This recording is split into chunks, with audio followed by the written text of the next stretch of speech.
Before we get into this, you need to understand something most people completely overlook. The global economy isn't driven by money, it's driven by control of flow. And one of the most important choke points on earth right now is the Strait of Hormuz.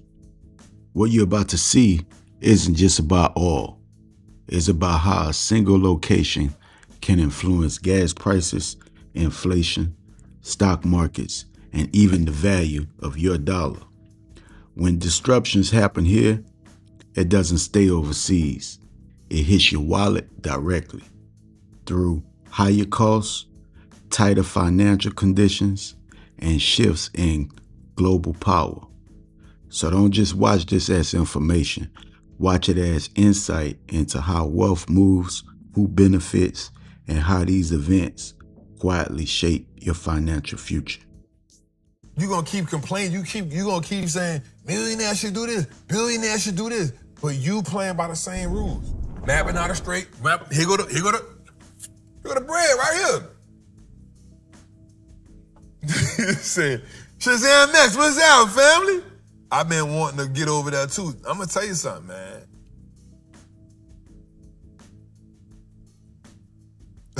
Somebody say, hell yeah, ain't no traveling to 2028. Listen, not going. Straight, man. I'm straight. All right, so the Strait of Hormuz, oil flows by origin.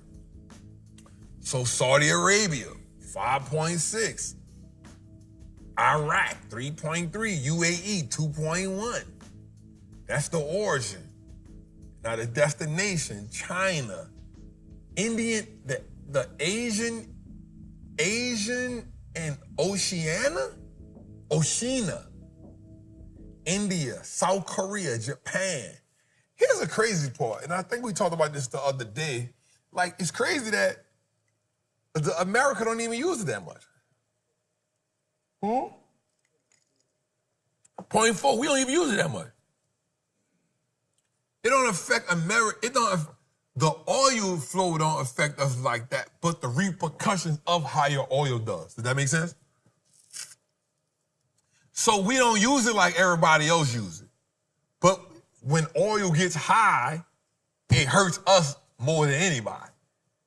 Because everything we got oil in it. And the cost. So you gotta think, if they not doing it there, then the shipping costs become more. So the shipping, that's the thing.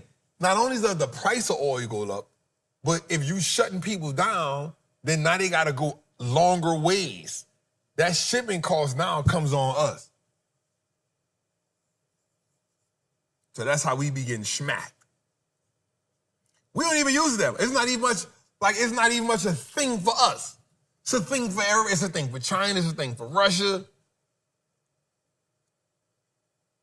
But we gotta protect it's like if somebody get into it with Jose, I'm like, man, I gotta go fight for this man.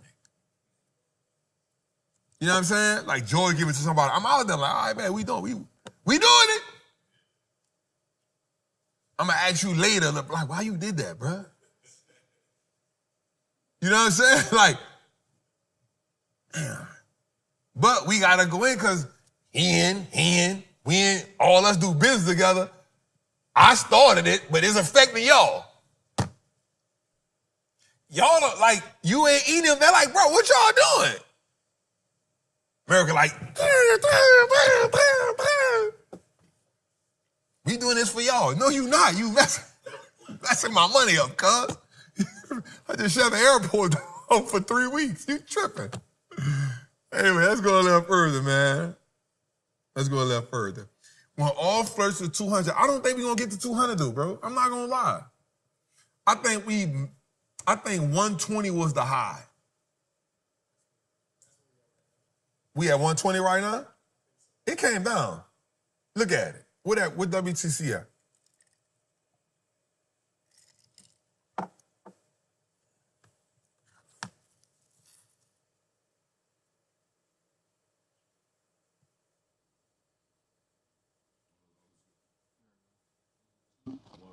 $102 crude oil. Yeah, 102 for crude oil. How much? 102. 102? Yeah. Yep, 102.45, 102.44.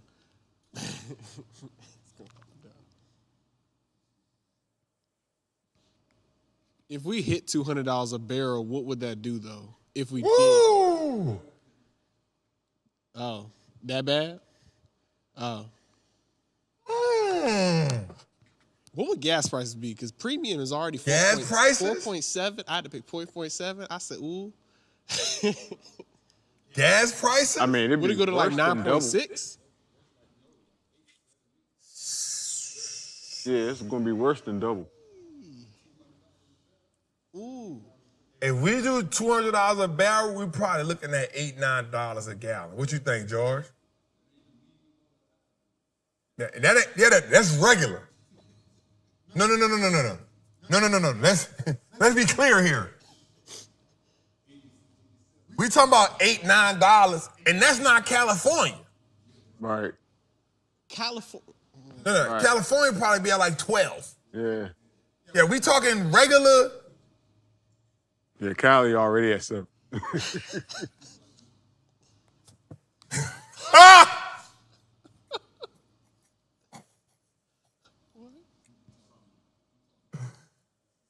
Hey. $8, $9 a gallon, cuz. Let me tell y'all this story. Can I tell y'all a story right quick?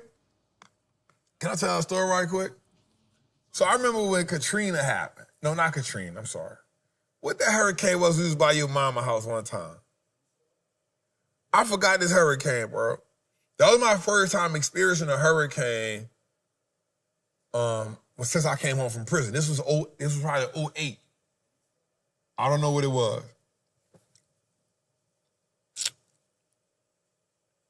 Bro, I remember, so the girl I was with at the time, this is when I was with Jill Drill, you hear me? So the chick I was with at the time, we goes out there by our cousin, right? We go out there by cousin. And the truck was kind of low on, I had the Escalade. No, did I have the Escalade? I think I had the first Escalade. So we all in the crib, and I'm like, bro, I'm about to get some gas, for this, because they were saying the hurricane was about to intensify. So I'm like, all right, cool. It was kind of like slow. It wasn't bad. So I'm like, all right, cool. Let me go get some gas. Bruh. I must have sat at that gas station 4 hours. I didn't realize that, gas is, that was my first time realizing, this is why you got to prep for hurricanes.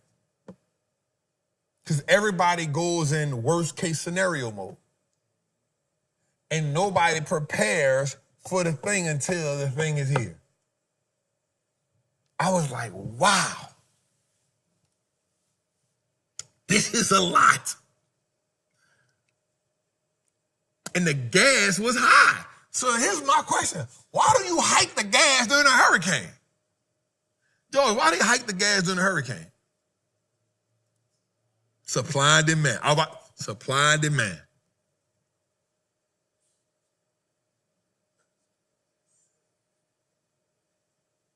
Supply and demand. Bro, it would be a luxury to go outside if that joint hit 2.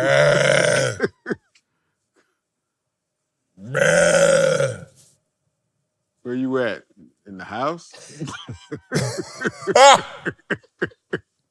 Let's go a little further, man. That was Gustav, cuz. Gustav. Yeah. Man, give me another. I'm talking about oil. What else we got, man? Let's do 1-800 Trapper Hotline. Billionaire rankings reloaded. Forbes now estimate that president's net worth at $6.5 billion, up $1.4 billion from last year and raising from 700 to 645th on a global billionaire list. Most of this increase comes from crypto ventures, including roughly $550 million earned from the World Liberty financial token sales and an estimated $200 million from selling a 49% stake in a company and a firm linked to UAE leadership Forbes also notes commentary from a former diplomat who said Gulf leaders have experience navigating financial dealings with this administration. So, question. If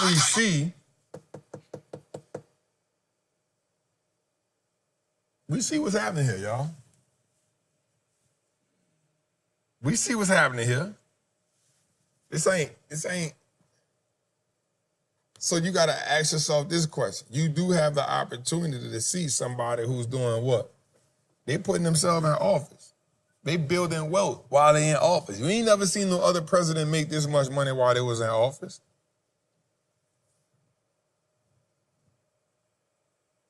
You ain't never seen no other president make this much money while they was in office. Play the game. Let's go a little further. All right? This here just blows my mind. The billionaire take over American land. Just go. Just go. In 2025, farm bankruptcies hit their highest rate in 5 years. 315 families filed Chapter 12. Corn crashed to $4 a bushel. The gap between what it cost to grow a crop and what the market paid exploded to 34 points by October. America lost 15,000 farms in a single year. Farmers die by suicide at 3.5 times the national average. Behind every statistic is a family that spent generations building something they will never get back. And while they went under, the buyers were already lined up. Institutional farmland holdings tripled between 2009 and 2022. Bill Gates is now the largest private farmland owner in the country, with 275,000 acres across 17 states. Vice President J.D. Vance invested in Acre Trader, a platform that profits when distressed farms hit the market. That platform was acquired in 2025, the same year farm distress peaked. The same people setting policy are cashing in on the collapse. Trump's tariffs wiped out China as a buyer of U.S. soybeans overnight. Fertilizer and equipment tariffs cost farmers $958 million in 8 months. The announced $12 billion bailout covered less than 35 cents on every dollar of the $34.6 billion in actual losses. In Trump's first trade war, the top 1% of bailout recipients averaged $183,000 each. The bottom 80% got less than $5,000. And 20,000 USDA staff have been fired or forced out, leaving farmers with no one to call. This is not policy failure, it is a transfer. 44 million acres of farmland are projected to change hands in the coming years. The administration simultaneously tried to sell 3 million acres of public land to private developers. 88 million acres of protected forests have had safeguards stripped. The land that generations of Americans farmed, hunted, and called their own is being liquidated. And the buyers are not your neighbors. They are billionaires, hedge funds, and the politicians who serve them.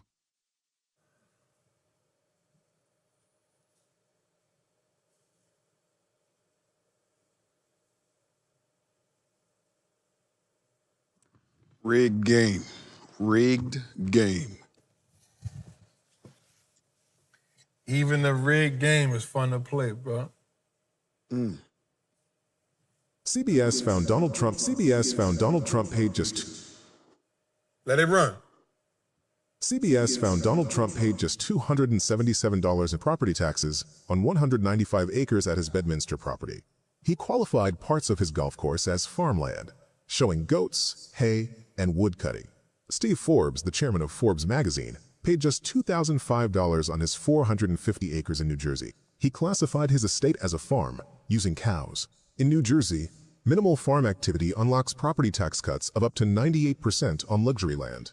Billionaire Charles Johnson did something similar with his Carolyn's mansion in Hillsborough, California. It was donated to his own private foundation, presented as an open-to-public museum.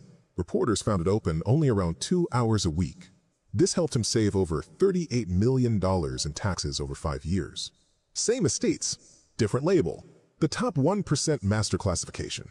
Homes into farms, mansions into museums, estates into wineries, land into conservation preserves.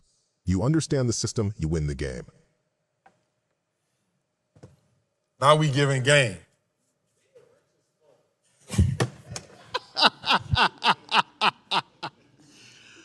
What? Bro, I'm trying to tell you, bro. Listen, that boy said he labeled his house as a museum and opened it for 2 hours a week and saved $38 million. I thought that was fake. I saw that on Billions. Bobby did that. Yes. I thought that was fake. No. That's why I tell everybody what they leave the clues on what to do, bro. Them shows don't be made up. The man paid $277 in taxes because all he did was put some goats and some sheep on his land and say, hey, this farmland. Sick. I'm sick. I'm sick.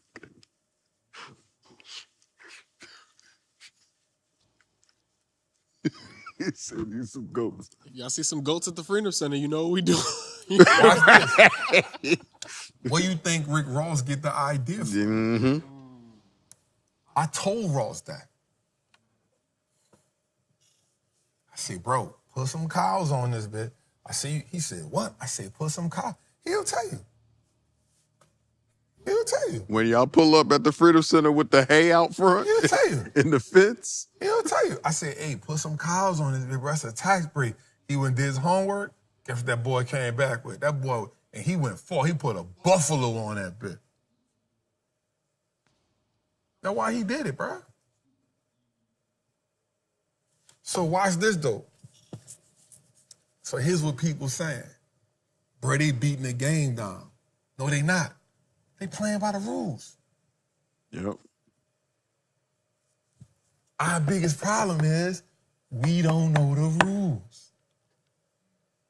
And because we don't know the rules, we only know one set of rules, which is go to work, start a business, get paid, get taxed.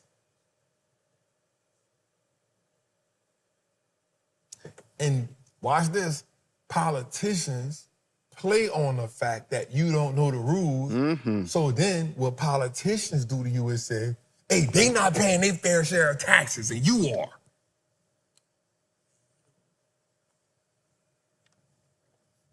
And you heard what Donald Trump said when he told Hillary Clinton, you ain't gonna change that law because you and your people using the same law. Yep. He told her that. Go read the thing. Go look at when they had a debate. He said, you worry about my tax, you ain't gonna do it me because you and your people do the same thing. I know you ain't gonna change the law.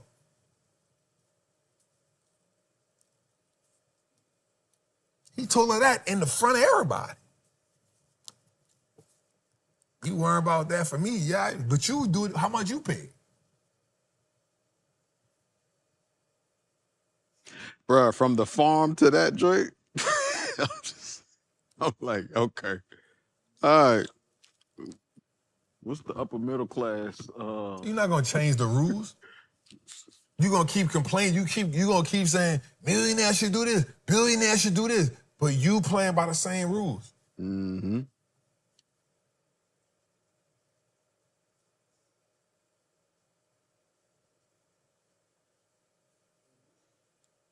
So what we gotta do, bruh, that's how politicians get on.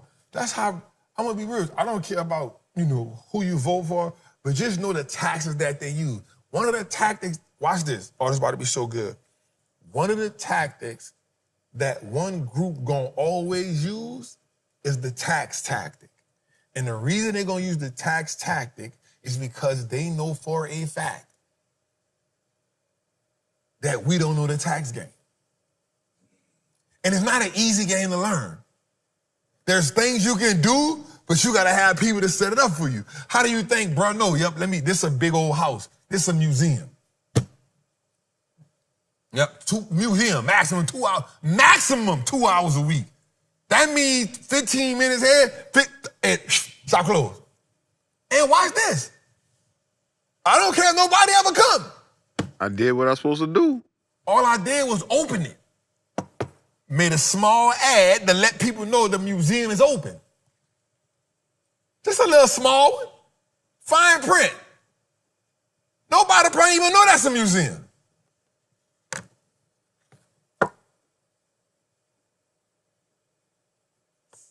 Nobody don't even know that that's a museum. How many people came to the museum this week? Oh, one. Man, ain't nobody care. That was your nephew. That was your grandchild. Kids get in free. Moving forward, I figured it out. The Freedom Zone is a museum.